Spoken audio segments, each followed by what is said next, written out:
na rieku.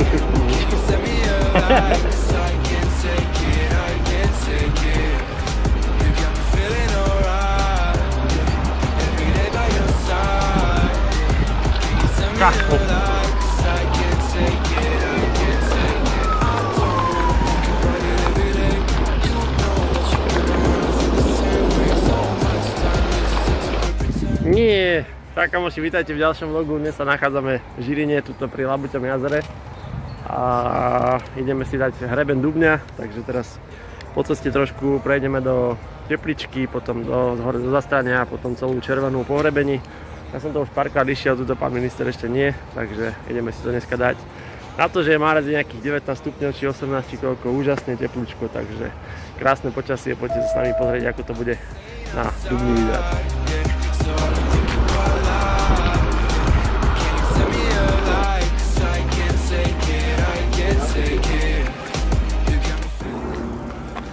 Tak kamoši, prišli sme do tepličky, momentálne už vstúpame vlastne do zastrania, časíka sme pošľapali, teraz kúsok tlačíme.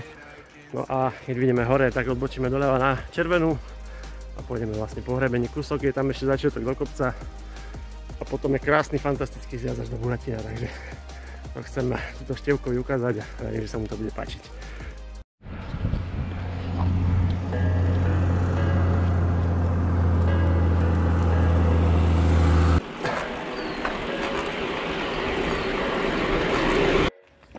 Tak kamoši, už sa nachádzame na zastrani. Ježišmoria, ešte spadnem na paprde, či paprude. A už pôjdeme teda po tejto ceste dozadu. Tam sa napojíme na červenú. Keby ste chceli, tak vlastne z tejto odbočky, keď sa dáte doprava, tak prídete na straník. No a my teraz ideme doľava na Dubeň. Straník tu tiež mladého pána Máta, ale však to nás ešte počká. A ten si tiež pôjdeme niekedy užiť a ukážeme si ho. Ticho, rozmýšľam teraz, kade ideme. Nerob. Neopakuj. Ó, skoro som to prepálil.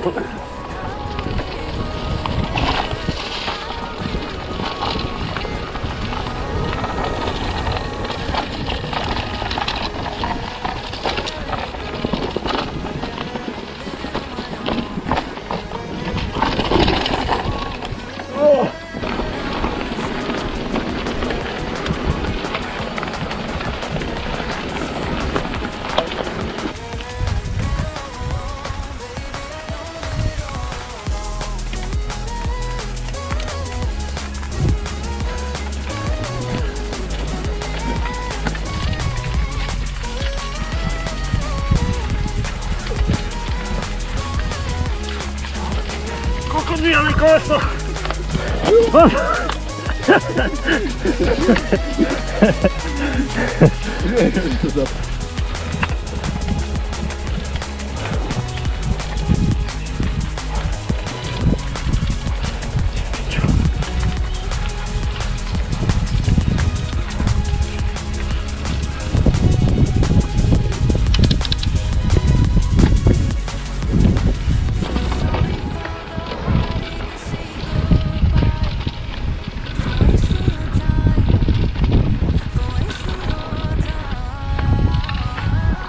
Odtiaľ to iba dole.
Tak